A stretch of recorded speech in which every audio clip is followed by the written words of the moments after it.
তৃপ্তি ওর বাবা মায়ের সাথে সম্পর্কটা খারাপ করতে চায় না। যতই হোক ওনাদের বয়স হয়েছে, এই বয়সে ওনারা নতুন কোনো ধাক্কা সহ্য করতে পারবেন না।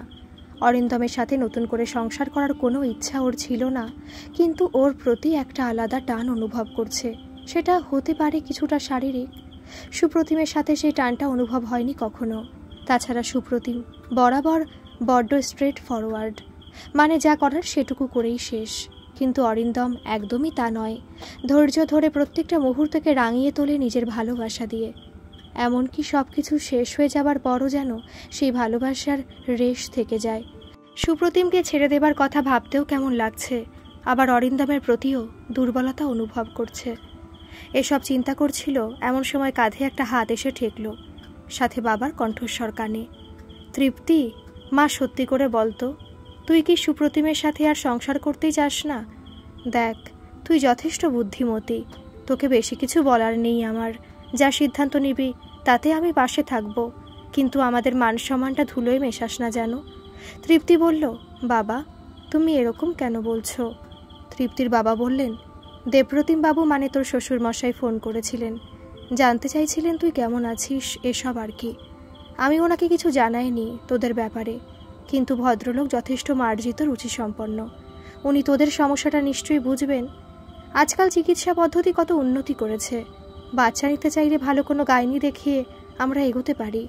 আমি ব্যবস্থা করব না হয় সেসব, আর শেষমেশ কিছু না হলে অ্যাডপশনের অপশান তো আছেই। তার জন্য এতদিনের একটা সম্পর্ককে এভাবে অবহেলা করিস না মা। তুই ফিরে যা, ওনাদের সাথে নিজের মনের কথা খুলে বল। তৃপ্তি আর কোনো কথা বাড়ালো না, সিদ্ধান্ত নিল ফিরে যাবার। সেই মতো পরের দিন ফ্লাইটের টিকিট কেটে নিল। সুপ্রতিম অফিস গিয়ে দেখল ওর কেবিনটা খুব সুন্দর পরিষ্কার করে গোছানো। সামনের ডেস্কে একগুচ্ছ টাটকা ফুল, তার মাঝে একটা চিরকুট, তাতে লেখা ওয়েলকাম। বুঝতে দেরি হলো না এসব রনিতার কাজ।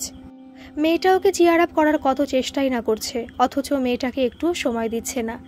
না, আজ ওর জন্য একটা সারপ্রাইজ প্ল্যান করা দরকার। তাপসকে ডেকে পাঠালো সেই মুহূর্তে। কিছু জরুরি বিষয়ে খোঁজ খবর নেবার পর রনিতার কথাই আসলো। খুব বাহবা দিল তাপসকে এত ভালো একজন অ্যাসিস্ট্যান্ট জোগাড় করার জন্য। তারপরে হঠাৎই জিজ্ঞেস করে বসলো, কোনো চেনা জানা হোটেল আছে কিনা আশেপাশে, যেখানে নির্বিঘ্নে কিছুটা সময় একা কাটাতে পারবে। তাপস ব্যাপারটা কিছুটা আঁচ করতে পেরে নিজে থেকে অতি উৎসাহ নিয়ে বলল, স্যার একা কেন যাবেন, চাইলে আপনার সঙ্গে যাওয়ার জন্য একজনের ব্যবস্থা করে দেব, আর জায়গাও। আপনি খালি হ্যাঁ বলুন একবার। সুপ্রতিম বলল, না, তুমি হোটেলের ঠিকানা বলে দাও, আমি একলাই যাব। তাপস বলল, ঠিক আছে স্যার, আমি রুম বুক করে দিচ্ছি, আর আপনাকে চিন্তা করতে হবে না, ড্রাইভারকে ঠিকানাটা বলে দেব। সুপ্রতিম বলল, ঠিক আছে। সারাদিন কাজের ফাঁকে সুপ্রতিম রনিতার খেয়ালেই ব্যস্ত থাকলো। বিকেলবেলা ফুলের তোড়া থেকে একটা টাটকা ফুল হাতে নিয়ে রনিতাকে ডেকে পাঠালো। রনিতা কেবিনে ঢুকতেই ফুলটাকে আলতো করে চুমু খেয়ে রনিতার হাতে দিয়ে বলল, আজ একটা জরুরি মিটিং আছে, তুমি বিকেলে আমার সাথে যাবে। তৈরি হয়ে নাও, আমরা আর আধ ঘন্টায় বেরোবো, আর তুমি আমার জন্য সামনের মোড়টায় অপেক্ষা করবে। রনিতা বলল, ওকে স্যার। এরপর রনিতা বেরিয়ে যাবার কিছুক্ষণ পর সুপ্রতিমও বেরিয়ে পড়ল। গাড়ি নিয়ে রনিতাকে পিক আপ করে সেই হোটেলেই নিয়ে গেল যেখানে তাপস মাঝে সাঝে ওকে নিয়ে আসে। রনিতা একটু হকচকিয়ে গেল, কিন্তু সুপ্রতিম ওকে চুপ থাকতে ইশারা করল। ভাগ্যক্রমে সেদিন তাপসের ম্যানেজার বন্ধুটি কোনো কারণে ছুটিতে ছিল, যদিও ওকে ফোন করে রুম বুকিং করার ব্যবস্থা করেছিল তাপস। এরপর রুমে ঢুকেই রনিতাকে নিয়ে ব্যস্ত হয়ে পড়ল সুপ্রতিম। দিগ্বিদিক জ্ঞানশূন্য হয়ে ঝাঁপিয়ে পড়ল ক্ষুধার্ত সিংহের মতো। আদরের সোহাগে রনিতাকে পাগল করে দিল। আদিম খেলায় লিপ্ত হলো দুটো শরীর। একবার দুবার নয়, বেশ কয়েকবার সেই খেলা চলল। দুজনের সম্বিত যখন ফিরল তখন রাত 10টা। প্রচণ্ড খিদে পেয়েছে দুজনেরই।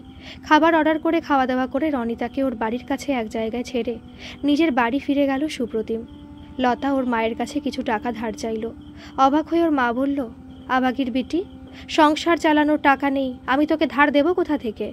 লতা বলল, বেশ, তাহলে আমাকেও দুটো বাড়ির কাজ ধরিয়ে দাও। ওর মা বলল, বাচ্চা পেটে নিয়ে তুই কেমন করে কাজ করবি? লতা বলল, তুমিও তো করেছ, আমি ঠিক পারবো, যখন পারবো না ছেড়ে দেব, এখন টাকার দরকার। ওর মা বলল, ঠিক আছে, দেখছি। দুটো বাড়ি রান্নার কাজের জন্য আগেই বলে রেখেছিল লতার মাকে। তার মধ্যে একটা বাড়ি নিয়ে গেল লতাকে ওর মা। ওই বাড়িতে 4টে মানুষ, বেশি ঝামেলা রান্নাবান্না নেই, ঘন্টা 2 লাগবে বড় জোর, সকালে হয়ে যাবে। আর একটা বাড়িতে বিকেলে কাজ করলে মাসে মোটামুটি 5,000 টাকা হাতে আসবে লতার। তাই বা কম কি? কাজের কথা ঠিক হয়ে গেল। কথা হলো লতা পরের দিন থেকে কাজে আসবে। সেই মতো কাজ শুরু করলো লতা। তৃপ্তি অরিন্দমকে কিছু না জানিয়ে ফিরে এলো কলকাতায় নিজের শ্বশুর বাড়িতে। তারপরে অরিন্দমের ফোন এসেছিল বেশ কয়েকবার। ও খুব পরিষ্কার করে জানিয়েছে যে ওদের মধ্যে যা হয়েছে তা একদিনের ভুল। সেটা যেন ভুলে গিয়ে অরিন্দম নিজের জন্য নতুন কাউকে খুঁজে তার সাথে জীবন শুরু করে। অরিন্দম মোটেও তৃপ্তির কথায় রাজি হয়নি। প্রচণ্ড ভেঙে পড়ে কান্নাকাটি করেছে। ওকে বারবার বোঝানোর চেষ্টা করেছে যে তারা দুজন একে অপরের জন্য উপযুক্ত, ওরা একসাথে খুব খুশি থাকবে। কিন্তু তৃপ্তি কিছু শুনতে চায়নি। আর এরপর দেবপ্রতিম বাবু নিজে গিয়ে এয়ারপোর্ট থেকে তৃপ্তিকে নিয়ে এসেছেন বাড়িতে। তারপর থেকে যতটা সম্ভব ওকে সময় দেবার চেষ্টা করেছেন নানান রকম গল্পগুজবের মাধ্যমে।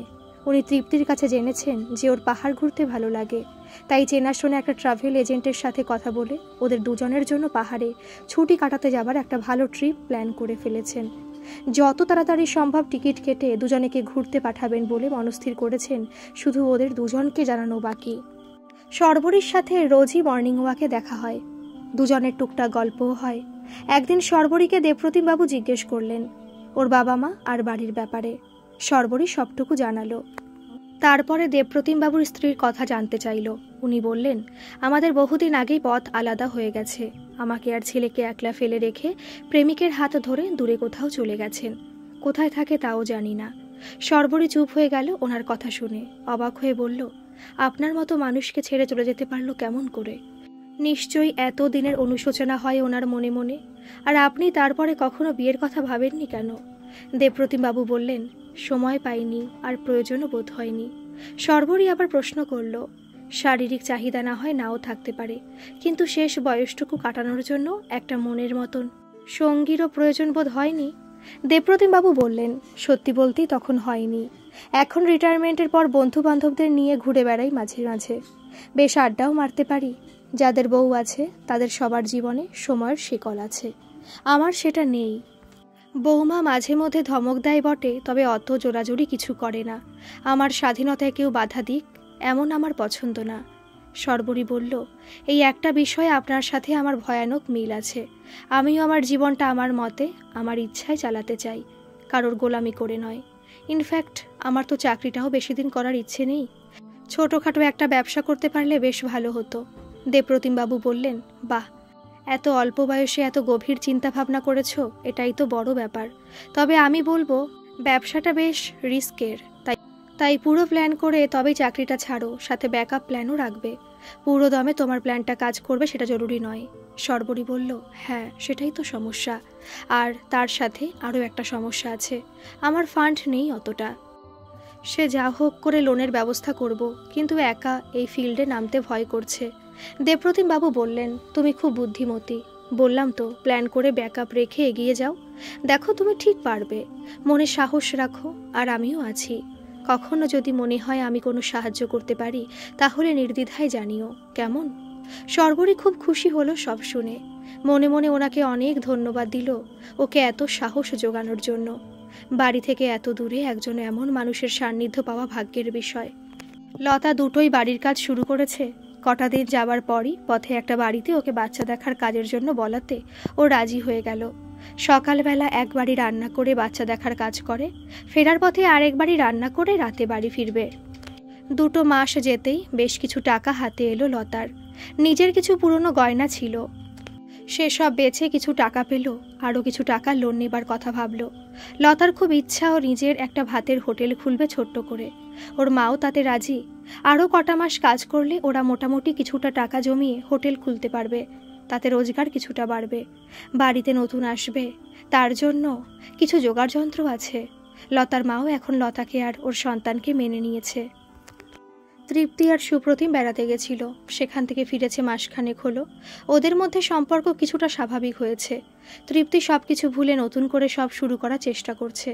সুপ্রতিমও ওর সাথে তাল মিলিয়ে চেষ্টা করে চলেছে ভালো করে বাঁচার। এর মধ্যে দেবপ্রতিম বাবু 2 কাজ একসাথে করেছেন। সুপ্রতিম যখন ঘুরতে গেছিল তৃপ্তিকে নিয়ে, তখন ওর অবর্তমানে অফিসে গিয়ে কয়েকটা ছোটোখাটো ভুলের শাস্তিস্বরূপ রনিতাকে বহিষ্কার করেছেন। রনিতা প্রথমে কিছুতেই যেতে চায়নি, পরে নানান রকমভাবে ভয় দেখিয়ে ওকে কোম্পানি থেকে বিদায় করেছেন। পাশাপাশি সেই জায়গায় শর্বরীকে নিয়োগ করেছেন। শর্বরীকে নিয়োগ করার সময় ওর ব্যাকগ্রাউন্ড যাচাই করতে গিয়ে একটা বিরাট তথ্য আবিষ্কার করে ফেলেছেন। তারপরে উনি শর্বরীকে কিছু না জানিয়ে নিজের কোম্পানিতে নিয়োগ করছেন। টুকটাক বাড়ি আসা যাওয়া লেগেই থাকে ওর।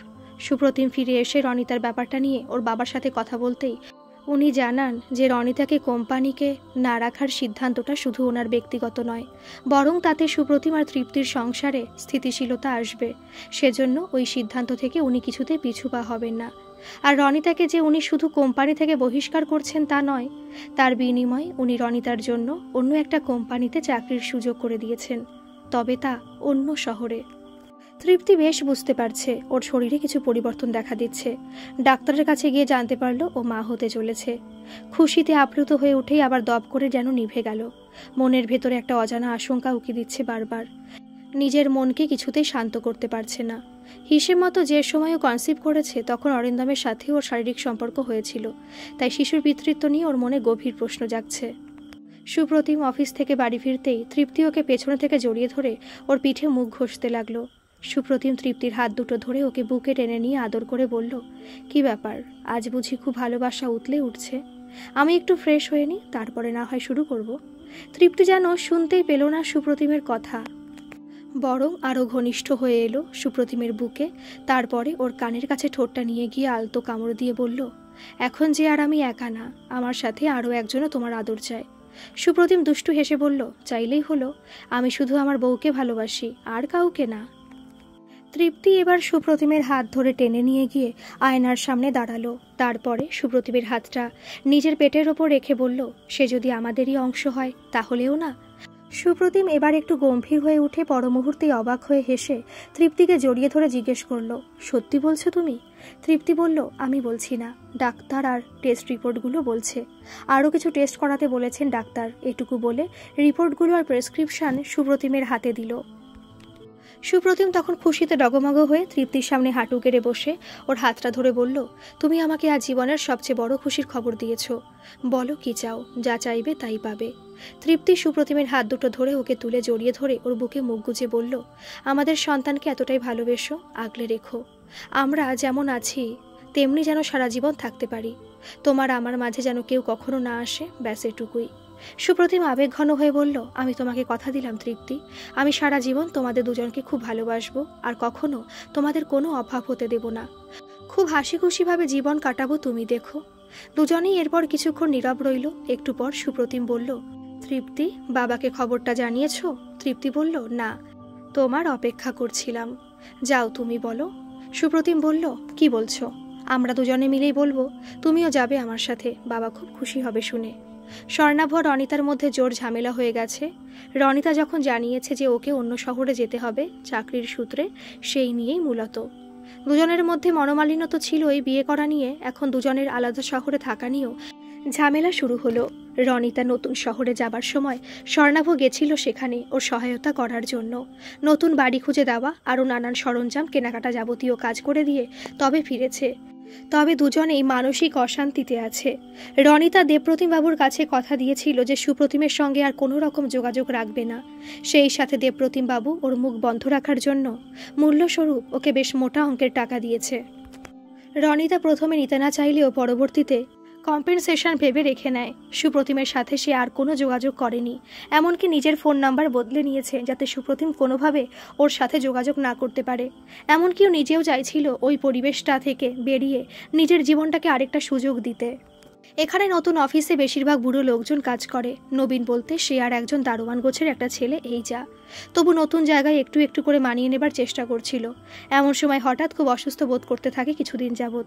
প্রথমে নতুন জায়গার জল হাওয়াতে মানিয়ে নিতে শরীরের সমস্যা হচ্ছে ভেবে বিষয়টা এড়িয়ে গেলেও পরে নিজের কি খেয়াল হতে টেস্ট করায় আর জানতে পারে যে ও সন্তান সম্ভবা। ওর মাথায় প্রথমে আকাশ ভেঙে পড়ে। স্বর্ণাভকে জানানোর জন্য ফোন করে বলে, বাবু তুমি বাবা হতে চলেছ। স্বর্ণাভ প্রচণ্ড অবাক হয়ে বলে, তুমি নিশ্চিত যে আমি? রনিতা প্রচণ্ড রেগে গিয়ে ফোন কেটে দেয়। এরপর রনিতা সিদ্ধান্ত নেয় গর্ভপাতের। বাড়িতে কথা বললে বিষয়টা জানাজানি হলে আরও মারাত্মক সমস্যা হতে পারে বলে বাড়িতেও কাউকে জানায়নি। এরপর নিজের এক পুরনো বান্ধবীর সহায়তায় অ্যাবর্শন করলো। রনিতার মন মেজাজ বেশ খারাপ গেল কটা দিন, তার সাথে শারীরিক অসুস্থতা তো আছেই। অবাকভাবে স্বর্ণভ একবারের জন্য জানতে চায়নি রনিতা কেমন আছে, এমনকি একটা ফোন পর্যন্ত করেনি, পাছে বাবার দায়িত্ব পালনের চাপ দেয় রনিতা। স্বর্ণভকে ফোন করার চেষ্টা করেছিল বার কয়েক রনিতা, বাচ্চাটা নষ্ট করার আগের মুহূর্ত অবধি, কিন্তু ও ফোনও তোলেনি। অবাক হয়ে ভাবতে থাকে রনিতা, একে বিয়ে করার কথা ভাবছিল এতদিন। স্বর্ণাভ কিছুদিনের জন্য নিজের বাড়িতে গিয়ে বসেছিল, বলা যায় আত্মগোপন করেছিল, পাছে রনিতা ওকে খুঁজে বার করে জোর করে ওর ঘাড়ে দায়িত্ব চাপায়। এই সময় স্বর্ণাভয়ের নিজের মাই ছেলেকে 4 বেলা রেধে বেড়ে খাওয়াতে গিয়ে বিরক্ত হয় আর বলে, শান্তিতে ছিলাম, তোর সহ্য হচ্ছিল না? কি ক্ষতি করেছিল মেয়েটা তোর? অন্তত ঘরের কাজগুলো তো করতো। স্বর্ণাভ অবাক হয়ে বলল, কিন্তু মা, ও যে দুশ্চরিত্র, পেটে কারনাকার বাচ্চা নিয়ে আমার ঘাড়ে দায় চাপাচ্ছিল। ওর মা বলল, কেন, তোর বাচ্চা নয়? স্বর্ণাভ বলল, আমি কটা দিন আসি আর থাকি, আর তাছাড়া আমার এত তাড়াতাড়ি এসব চাইও না। ওর মা রেগে গিয়ে বলল, আরে গাধা, সে তুই ভালো করে বলতিস, আমি না হয় ওর পেটেটা নষ্ট করে দিতাম। ওসব ওষুধ আমার জানা আছে ভালো, তা না মেয়েটাকে বাড়ি ছাড়া করলি। স্বর্ণাভ চুপ করে রইল। দেখে সাহস করে ওর মা বলল, এখনো বেশি দেরি হয়নি, ওকে নিয়ে আয় বাড়িতে, আমি ঠিক ওকে আগের মতন করে দেব। স্বর্ণাভ এবারও কিছু বলল না, উঠে চলে গেল। লতা আর ওর মা একটা প্লাস্টিকের টেবিল কিনে তাতে চা, ডিম, পাউরুটি, ঘুগনি এসব বেচে সকাল থেকে, তারপরে যে যার কাজে যায়। এখন পরিবারের পরিস্থিতি অনেকটা শুধরেছে, একটা ভাতের দোকান করবে এই পরিকল্পনা আছে। তার জন্য আর একটু সময় দরকার। এদিকে লতাও মাতৃত্বের দিকে ধাপে ধাপে এগোচ্ছে। মাঝে মধ্যে যে নিজের দুর্ভাগ্যের জন্য কষ্ট হয় না লতার তা নয়, তবু যেন নিজের পরিশ্রমের বিনিময়ে পারিশ্রমিক পেয়ে মাথা তুলে বাঁচতে শিখে একটা অন্যরকম অনুভূতি হচ্ছে। নিজের অনাগত সন্তানের ভবিষ্যৎ নিয়ে এক্ষুনি ভাবনা চিন্তা শুরু করেছে। ইতিমধ্যে ওর 2 বোনের মধ্যে বড়জন উমার জন্য কিছু বিয়ের সম্বন্ধ এসেছে। লতা তাদের ব্যাপারে খোঁজ খবর নেবার চেষ্টা করেছে পুরোদমে, যাতে বিয়ের পর উমার জীবনটা লতার মতো বা তার থেকেও খারাপ না হয়। উমাকে দেখতে বেশ ভালোই বলা চলে, শ্যামলা রং, টিকালো নাক, উচ্চতা মোটামুটি, মাথার চুল কোমর ছাড়িয়ে যায়, একটা স্কুলে সেলাই শেখায়, বেশি মাইনে নয়, তবে মোটামুটি নিজেরটুকু চালিয়ে নিতে পারে। পাখি এখন উচ্চ মাধ্যমিক দিচ্ছে, পড়াশোনায় বেশ ভালো, ডাকাবুকো মেয়ে, মেয়ে না বলে ছেলেও বলা যেতে পারে। হাব ভাব ছেলেদের মতোই, চুলটাও ববছাট, কথাবার্তায় রুক্ষতা বেশি প্রকাশ পায়। এই বয়সে 2 ছোট বাচ্চাকে টিউশন পড়িয়ে নিজের হাত খরচ নিজেই যোগায়। মোটের ওপর ওদের পরিবারটা বেশ সুখেই আছে, মা আর মেয়েরা মিলে। তৃপ্তি আর সুপ্রতিম সন্তানের অপেক্ষায় দিন গুনছে, সাথে দেবপ্রতিম বাবু প্রত্যাশার প্রহর গুনছেন। সর্বরী ঘরের মানুষ হয়ে উঠেছে, অফিস সামলে প্রায় বাড়িতে এসে তৃপ্তির সাথে গল্পগুজব করে সময় কাটায়। এরই মধ্যে হঠাৎ সর্বরীর বাবা অসুস্থ হয়ে পড়ায় ওনার চিকিৎসার জন্য কলকাতায় নিয়ে এলো ওনাকে সর্বরী। ডাক্তার দেখানো, টেস্ট এসবের কিছুদিন ছুটি নিতে হলো সর্বরীকে। এরপর উনি একটু সুস্থ হলে ওনাকে দেবপ্রতিম বাবুর বাড়ি নিয়ে আসতে চাইল সর্বরী, ওনাকে না জানিয়েই। বাড়িটার কাছাকাছি আসতে অনেকগুলো ধূসর স্মৃতি মনের আঙিনায় ঝলমল করে উঠল। এই পাড়াতেই একটা মেস বাড়িতে ভাড়া থাকতো সে, পড়াতে যেত এই পাড়ারই সর্বাধিক সম্ভ্রান্ত পরিবারের ছেলে সুপ্রতিম মুখার্জিকে। হ্যাঁ, উনি সেই ব্যক্তি যার হাত ধরে দেবপ্রতিম মুখার্জির স্ত্রী ছায়া মুখার্জি চলে গেছিলেন। সর্বরীর হাতটা চেপে ধরলেন ওর বাবা, বললেন, আমি এই বাড়িতে যেতে পারবো না। সর্বরী অবাক হয়ে বলল, কেন বাবা? উনি বললেন, বাড়ি ফিরে চল বলছি। সর্বরী বলল, না, তুমি এখানেই বলো। ওর বাবা এবার কাতর স্বরে বললেন, আমি অনেক বড় অন্যায় করেছিলাম, তখন তোর মতন বয়স, এবারই চৌখাট মারানোর অধিকার হারিয়েছি, তুই বাড়ি চল, তারপরে বলছি। সর্বরী ওনাকে নিয়ে নিজের ফ্ল্যাটে গিয়ে বলল, বলো বাবা। ওর বাবা বলতে শুরু করলেন, তখন আমার 23-24 বছর বয়স, চাকরি করতাম একটা অফিসে দিনের বেলা, আর সকাল সন্ধ্যে টিউশন করতাম, ঠিকমতো খাওয়া দাওয়া করার সময় পেতাম না। সন্ধেবেলা প্রতিদিন দেবপ্রতিম বাবু মানে ওই বাড়ির কর্তা, ওনার ছেলে সুপ্রতিমকে পড়াতে যেতাম। সন্ধেবেলা সুপ্রতিমের মা একগাদা খাবার পাঠাতো ইচ্ছে করেই, তাতেই আমার রাতের খাবার হয়ে যেত। সেখান থেকে ওনার সাথে আমার আলাপ, একটু একটু করে নিজেদের কথাবার্তা বলতে বলতে কখন যে একে অপরের দুঃখগুলোর সাথে মিশে গেলাম বুঝতে পারিনি। তখন অল্প বয়স, একাকিত্ব আর জীবনযুদ্ধের মাঝে উনি ভালোবাসার আলো নিয়ে এসেছিলেন আমার জীবনে। কিছুদিনের মধ্যে বুঝতে পারি আমরা একে অপরের জন্যই জন্মেছি, এভাবে দূরে দূরে থাকা আর সম্ভব নয়। তখন সিদ্ধান্ত নিই পালিয়ে যাবার, তারপরে আর পেছনে ফিরে তাকাইনি। সোজা তোর মাকে নিয়ে গিয়ে উঠেছিলাম আমাদের উত্তরবঙ্গের বাড়িতে। তারপরে দীর্ঘদিনের চেষ্টায় স্কুলে চাকরি পেলাম, বাকিটা তুই জানিস। এটুকু বলে শর্বরীর বাবা থামলো। শর্বরী বলল, আমি এই কোম্পানিতে জয়েনও করার সময় নিজের সব ডিটেলস দিয়েছি। তার মানে দেবপ্রতিম বাবু সব জানেন, কিন্তু উনি কোনোদিনও আমায় তা বুঝতে দেননি, বরং নিজের মেয়ের মতো স্নেহ করে গেছেন। আমি ওনাকে একবার কথায় কথায় ওনার স্ত্রীর কথা জিজ্ঞেস করেছিলাম, তখন উনি বলেছিলেন উনি মাকে মন থেকে ক্ষমা করে দিয়েছেন। নিশ্চয়ই তোমার প্রতিও ওনার কোনো ক্ষোভ নেই, আর উনি খুব ভালো মানুষ বাবা, কিন্তু অজান্তে একটা বড় ভুল করে ফেলেছো তোমরা। আমার মতে ওনার কাছে একবার ক্ষমা চাওয়া দরকার তোমার, যদি সত্যি অনুতপ্ত হও তো। শর্বরীর বাবা বললেন, দেখ মা, তোর মা আর আমি জীবনে প্রচুর যুদ্ধ একসাথে লড়েছি, একে অপরের বিরুদ্ধে কোনোদিন লড়িনি। তোর মা দেবপ্রতিম বাবুর স্ত্রী আর সুপ্রতিমের মা হিসাবে কোনোদিন সুখী ছিল না। অগাধ টাকা পয়সা, ঐশ্বর্য তোর মাকে কোনোদিন আকর্ষণ করেনি। আমার সাথে চলে যাবার পর সুপ্রতিমকে ভীষণভাবে চোখে হারাতো সে। একবার আত্মহত্যার চেষ্টাও করেছিল আত্মগ্লানিতে। তারপরে তুই এলি আমাদের জীবনে, তারপরে কখনো তোর মাকে উদাসীন দেখিনি। আমি ক্ষমা চাইতেই পারি দেবপ্রতিম বাবুর কাছে, কিন্তু উনি আমাদের মন থেকে ক্ষমা করে যদি সব ভুলে গিয়ে থাকেন, তবে ওনাকে পুনরায় সব মনে করানোর কোনো ইচ্ছা আমার নেই। শর্বরী কিছুক্ষণ চুপ করে থেকে বলল, ঠিক বলেছ। তৃপ্তি আর সুপ্রতিমের কোল আলো করে একটা ফুটফুটে কন্যা সন্তান এসেছে। ওরা ভালোবেসে নাম রেখেছে সুপ্তি। দেবপ্রতিম বাবু নাতনিকে নিয়ে বেজায় ব্যস্ত, বেশ আনন্দে সময় কাটছে ওনার। শর্বরী একটা বিদেশি কোম্পানিতে কাজের সুযোগ পেয়েছে হঠাৎ করেই। দেবপ্রতিম বাবুকে জানাতেই উনি এক কথায় ওকে সেখানে যোগদানের প্রস্তাব দিলেন। শর্বরী নিজের বাবাকে ছেড়ে বিদেশে যেতে চাইছে না, আর দেবপ্রতিম বাবুকে ছেড়েও নয়, কিন্তু না গিয়ে এত বড় একটা সুযোগ হাতছাড়া করতে ও খুব সাহস হচ্ছে না। দেবপ্রতিম বাবু নিজে ওকে বোঝালেন, কয়েকটা বছরের ব্যাপার, একটু পরিশ্রম করে একটু টাকা পয়সা জমিয়ে নিজের বাবাকে নিয়ে যাবার ব্যবস্থা করতে পারবে ও। তাছাড়া আজ যদি শর্বরীর বিয়ে হতো, তাহলেও তো তাকে তার বাবার থেকে দূরে থাকতে হতো। এখন তো অন্তত সে সুযোগ আছে যে কটা দিন পর ওর বাবাকে নিয়ে যেতে পারবে। সব দিক বিবেচনার পর শর্বরী রাজি হলো যেতে। সামনের মাসের মধ্যেই ওর রওনা দেবার দিন। দেবপ্রতিম বাবু নিজে ওকে এয়ারপোর্ট ছাড়তে যাবেন বলে দিয়েছেন। রনিতা ওর মায়ের জোড়াজুড়িতে একজন মধ্যবয়স্ক লোকের সাথে বিবাহ বন্ধনে আবদ্ধ হয়েছে। ভদ্রলোকের এটা দ্বিতীয় বিয়ে। আগের পক্ষের স্ত্রী এক সন্তানকে রেখে পরলোক গমন করেছে। টাকা পয়সার কোনো অভাব নেই, কিন্তু ভদ্রলোকের রনিতার প্রতি কোনো আগ্রহ নেই।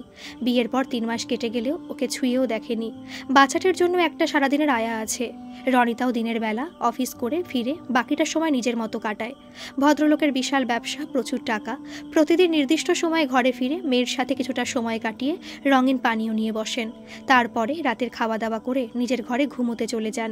রনিতাকে একটা সম্পূর্ণ আলাদা ঘরে থাকার ব্যবস্থা করে দিয়েছেন উনি, আর যে ঘরে উনি থাকেন সেই ঘরটা ওনার আগের পক্ষের স্ত্রীর। ওই ঘরে রনিতার প্রবেশ নিষিদ্ধ। গোটা ঘর জুড়ে ওনার স্ত্রী এর অসংখ্য ছবি। শুধু তাই নয়, ওনার মানিব্যাগ থেকে শুরু করে মোবাইলের ওয়ালপেপারে পর্যন্ত ওনার আগের পক্ষের স্ত্রীর ছবি। রনিতা খুব ভালো করে বুঝেছে যে উনি নিজের প্রথম স্ত্রীর জায়গায় রনিতাকে বসাতে পারেননি, আর পারবেনও না। শুধু সমাজের চোখে আর নিজের সন্তানের মাতৃ পরিচয়ের জন্যই রনিতাকে বিয়ে করেছেন। রনিতার যে ভদ্রলোকের প্রতি খুব আকর্ষণ বোধ আছে তা নয়, তবে ওকে অগ্রাহ্য করার বিষয়টা নিয়ে বেশ তীব্র ঈর্ষাবোধ করে। ওনার আগের পক্ষের সন্তান অপর্ণার বয়স প্রায় 8 বছর। রনিতাকে মা বলে মানে না ঠিকই, তবে কখনো অপমান বা অবজ্ঞা করে না। রনিতাও চেষ্টা করে একটা ফর্মাল সম্পর্ক বজায় রাখার। মাঝে মধ্যে খেলনা, চকলেট এসবও এনে দেয়। একটা আলগা বন্ধন অনুভব করে মেয়েটার প্রতিও।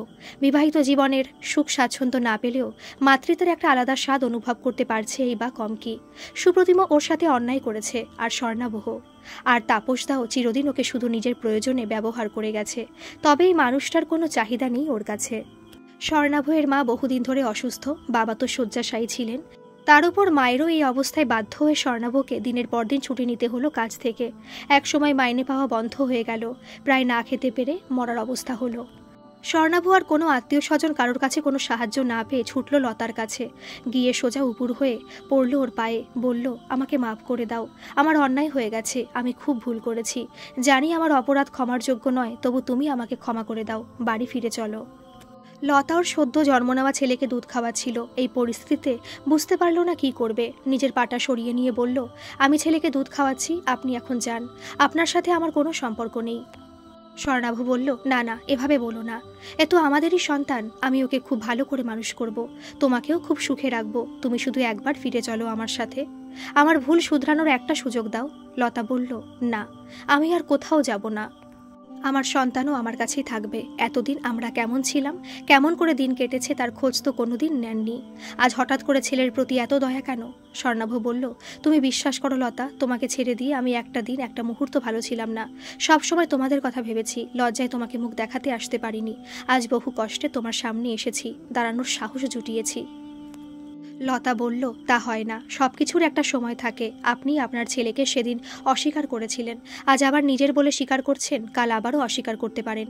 আমি আপনাকে বিশ্বাস করব কেমন করে? স্বর্ণাভ বলল, লতা, আমি মায়ের দিব্যি খেয়ে বলছি, মায়ের শরীর খুব খারাপ, বাবাও শয্যাশায়ী, আমার চাকরিটাও চলে গেছে। তোমাকে ছেড়ে কোথায় যাব বলো? লতা বলল, আচ্ছা এবার বুঝলাম, এই কারণে আপনার ছুটে আসা। আপনার মা অসুস্থ, চিকিৎসা করার টাকা নেই, তাই তো? বেশ, কত টাকা লাগবে বলুন, আমি দিয়ে দিচ্ছি। আপনি আর কখনো আমাকে বিরক্ত করবেন না, ঠিক আছে? স্বর্ণাভ বলল, তা বললে কি করে হবে লতা? প্রতি মাসে এত খরচ আমি কোথায় পাবো? মাকে আর বাবাকে কে দেখবে? তুমি ফিরে চলো, তোমার যা করার ওই বাড়িতে থেকেই করো। লতা বলল, আমি কখনোই ওই বাড়ি ফিরে যাব না। তাছাড়া আপনার বাবা মা আপনি বুঝবেন। আপনি একদিন আমাকে বাড়ি থেকে তাড়িয়ে দিয়েছিলেন কোনো কারণ ছাড়াই। আমার পেটের সন্তানকে অস্বীকার করছেন, আমাকে দুশ্চরিত্র বলে অপবাদ দিয়েছেন। এরপর আবার আশা করছেন আমি আবার ওই বাড়ি ফিরে যাব? অসম্ভব। এরপরেও লতার মায়ের সাথে বাগবিতণ্ডা হয় স্বর্ণাভয়ের। শেষমেশ লতা কিছু টাকা ওর হাতে দিয়ে ওকে বিদায় জানায়। গল্পটিতে সবথেকে বেশি আমার লতার চরিত্রটা খুব ভালো লেগেছে, খুব পজিটিভ একটা চরিত্র। আপনারা কিন্তু কমেন্টে জানাবেন যে আপনাদের কোন চরিত্রটা খুব ভালো লাগলো। আর হ্যাঁ, গল্পটিও কেমন লাগলো অবশ্যই কিন্তু কমেন্টে জানাবেন। ভালো লাগলে একটা সাবস্ক্রাইব করে দেবেন। ধন্যবাদ।